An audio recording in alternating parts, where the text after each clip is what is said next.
এই মুহূর্তে নজর থাকবে বিজেপির ধর্ণা কর্মসূচির দিকে, কারণ আদালতের নির্দেশ মোতাবেক আজ এবং আগামীকাল মেয়র রোডে ধর্ণা বিজেপির। সেক্ষেত্রে সকাল 10টা থেকে সন্ধ্যে 6টা পর্যন্ত এই ধর্ণায় অনুমতি দেওয়া হয়েছে। গান্ধী মূর্তির পাদদেশে বিজেপির ধর্ণায় অনুমতি হাইকোর্টের। সেক্ষেত্রে কিছু শর্তও রয়েছে, অর্থাৎ কোনো রকম কোনো মাইক বা লাউড স্পিকার ব্যবহার করা যাবে না।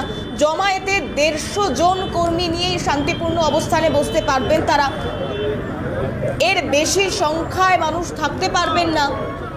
গতকালই তা হাইকোর্টের তরফ থেকে জানিয়ে দেওয়া হয়েছিল এবং এই শর্ত সাপেক্ষে ধর্ণা কর্মসূচি বিজেপির আজ এবং আগামীকাল। হাইকোর্টের নির্দেশ মোতাবেক সকাল 10টা থেকে সন্ধ্যে 6টা পর্যন্ত। আজ আগামীকাল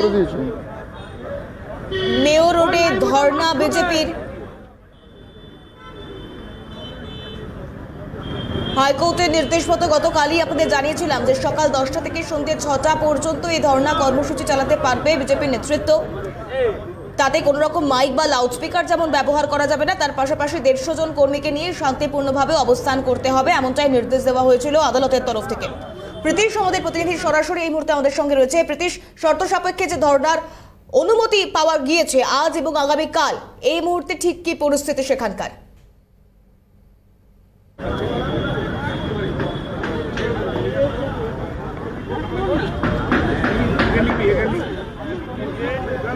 দেখো, এই মুহূর্তে ধর্ণা করা হচ্ছে, অর্থাৎ সেটার উদ্দেশ্য একটাই, যেভাবে সন্দেশখালীর ঘটনা ঘটেছে তার প্রতিবাদেই মূলত ধর্ণা এবং অবস্থান বিক্ষোভের ডাক দিয়েছিল রাজ্য বিজেপির নেতারা।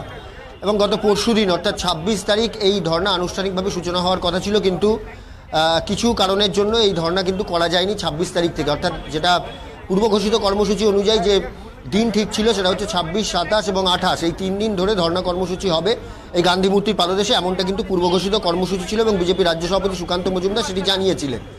তবে সার্বিকভাবে এই যে গান্ধী মূর্তির পাদদেশ রয়েছে, সেই গান্ধী মূর্তির পাদদেশ এই এলাকাটা কিন্তু কার্যত সেনাবাহিনী, এবং সেনাবাহিনীর কাছ থেকে একটি অনুমতি নিতে হয়। সেই অনুমতি রাজ্য বিজেপির নেতারা তারা পেয়ে গিয়েছিলেন, তবে কলকাতা পুলিশের তরফ থেকে কোনো রকম অনুমতি দেওয়া হয়নি। তার জন্যই কিন্তু মূলত কোর্টে যেতে হয়েছিল রাজ্য বিজেপি নেতাদের, এবং কোর্টে গিয়ে অবশেষে অনুমতি পাওয়া যায়। গতকালই অনুমতি পাওয়া গিয়েছে এবং তারপর আজকে থেকে আনুষ্ঠানিকভাবে 10টা থেকে, অর্থাৎ সকাল 10টা থেকে বিকেল 6টা পর্যন্ত, সন্ধ্যে 6টা পর্যন্ত এই ধর্ণা কর্মসূচিতে অংশগ্রহণ করতে পারবেন রাজ্য বিজেপির নেতারা। প্রায় 150 জন, কোর্টের হাইকোর্টের যে অর্ডার রয়েছে সেই অর্ডার অনুযায়ী 150 জনের বেশি কোনো রকমভাবে এই কর্মসূচিতে কোনো রকম কর্মী সমর্থক নিয়ে জমায়েত করা যাবে না, মাইক লাগানো যাবে না। আমি দেখানোর চেষ্টা করছি কোনো রকম মাইক সে অর্থে নেই। সভামঞ্চ এখন ইতিমধ্যেই তৈরি হচ্ছে এবং আজকের এই প্রতিবাদ সন্দেশখালী নিয়ে যে প্রতিবাদ কর্মসূচি, সেই প্রতিবাদ কর্মসূচিতে আসবেন বিজেপির প্রাক্তন সর্বভারতীয় সহসভাপতি দিলীপ ঘোষ, এবং তার সঙ্গে সঙ্গে আসবেন রাজ্যসভার সাংসদ শ্রমিক ভট্টাচার্য সহ রাজ্য বিজেপির একাধিক নেতারা। আমি এখানে কথা বলার চেষ্টা করব। প্রণয় দা রয়েছে এবং তার সঙ্গে সঙ্গে নর্থ কলকাতা জেলা বিজেপি সভাপতি তমক ঘোষ, তিনিও রয়েছেন, এবং সভামঞ্চের কাজ তৈরির যে কাজ, সেই তৈরির কাজ কিন্তু ইতিমধ্যে চলছে। কি বলবেন প্রণয় দা? গত 26 তারিখ থেকে এই ধর্ণা কর্মসূচি হওয়ার কথা ছিল, আপনাদের রাজ্য সভাপতি সেটি জানিয়েছিলেন, কিন্তু কোর্টের বিভিন্ন রকমের পুলিশি হেনস্থা, পুলিশি পারমিশন না পেয়ে আপনারা আজকে অবশেষে বসতে পারলেন। কি বলবেন? সব কিছুতেই আপনাদের কোর্টে যেতে। দেখুন, ভয় পেয়েছে মমতা, জেনে গেছে জনতা। একটা সময় দেওয়ালে লেখা হতো অগ্নিকন্যা, তৃণমূলও মনে পড়ছে একে দেখে আসলে উনি একজন ভীতু কন্যা। এত ভীতু রাজনীতিবিদ আমি দেখিনি। যে আজকে সন্দেশখালীতে পুলিশি নির্মম অত্যাচার চলছে, সেখানে গ্রামবাসীরা যেভাবে রুখে দিচ্ছে, সেখানে পুলিশের পোশাক পরে শেখ শাহজাহানের বাহিনী অত্যাচার চালাচ্ছে, আমরা সেখানে যেতে দিচ্ছে না। আমরা বললাম কলকাতাতে গান্ধী মূর্তির পাদদেশে শান্তিপূর্ণ আমরা একটা অবস্থান করব, প্রতিবাদ জানাবো, সেটাকেও রুখে দিল। কিন্তু বাধ্য হয়ে আমাদেরকে হাইকোর্টে যেতে হয়েছে। হাইকোর্টের শর্ত মেনে আজকে আমরা এখানে অবস্থান আজকে এবং আগামীকাল করব। কিন্তু পুলিশ আমাদেরকে বলছে যে মাধ্যমিক পরীক্ষা চলছে বা উচ্চ মাধ্যমিক পরীক্ষা চলছে বলে মাইক বাজানো যাবে না, সেই পুলিশ কোথায় ছিলেন এই মমতা ব্যানার্জি যখন চোরেদের অধিকার, চুরি করার অধিকার দিতে হবে বলে 100 দিনের কাজের টাকা যারা লুট করেছে, ভবিষ্যতে আরও যাতে লুট করতে পারে তার জন্য কেন্দ্রকে টাকা দিতে হবে এই দাবিতে এই মেয়র রোডে যখন ধর্ণা দিয়েছেন মাইক বাজিয়ে, পুলিশের সেই অর্ডারগুলো কোথায় ছিল? হাইকোর্টের অর্ডারগুলো কোথায় ছিল, যেটার জন্য আমাদেরটা রিজেকশন করেছেন? পুলিশ তো কিছু করবে না, তার কারণ পশ্চিমবঙ্গে আইপিসি চলে না, এখানে পিসির আইন চলে, আর পিসির আইনে পিসি যাই চান তাই পুলিশ এখানে ইমপ্লিমেন্ট করে। একটা প্রশ্ন করবো, কিছুদিন আগে তৃণমূলের তরফ থেকে এখানে লাগাতার বহুদিন ধরে, অনেক দিন ধরে কিন্তু উত্তর 24 পরগনা, দক্ষিণ 24 পরগনা বিভিন্ন যে সমস্ত সংগঠন রয়েছে তাদের তরফ থেকে লাগাতার ধর্ণা কর্মসূচি করেছে। তখনও কিন্তু পরীক্ষা চলছিল, মাধ্যমিক পরীক্ষা, উচ্চ মাধ্যমিক, তারপরেও শুরু হয়ে যায়, কিন্তু পুলিশের তরফ থেকে সেখানে কোনো বাধা নেই, কিন্তু আপনাদের কর্মসূচিতে বাধা।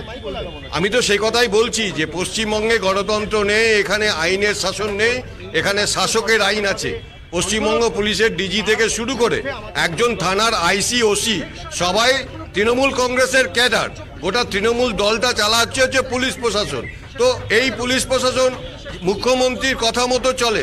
শেখ শাহজাহান অ্যারেস্ট হচ্ছে না, অথচ সেখানকার প্রাক্তন বিধায়ক অ্যারেস্ট হয়ে যাচ্ছে, আমাদের নেতা বিজয় সিংহ অ্যারেস্ট হয়ে আছে, কোর্ট জামিন দিচ্ছে, তারপরে আবার অন্য কেসে অ্যারেস্ট করছে। আসলে এই সবই হচ্ছে ভয়। মমতা ব্যানার্জি ভয় পেয়েছেন, বিজেপিকে ভয় পেয়েছেন। বিজেপি যেভাবে মানুষকে সাথে নিয়ে রাস্তায় নেমে আন্দোলন করছেন, সেই আন্দোলনকে ভয় পেয়েছেন। কিন্তু আমি মমতা ব্যানার্জিকে স্মরণ করে দিতে চাই, উনি একাধিকবার বলেছেন যে রাস্তা থেকে উনি উঠে এসেছেন। রাস্তা থেকে উনি উঠে এসে আজকে শাসন ক্ষমতায় থেকে যেভাবে দমন পীড়ন করছেন, পশ্চিমবঙ্গের মানুষ আবার ওনাকে রাস্তায় ছুড়ে ফেলে দেবেন। সেদিন কিন্তু আর আন্দোলন করতে পারবেন না, কারণ সেই বিশ্বাসযোগ্যতা তিনি হারাচ্ছেন।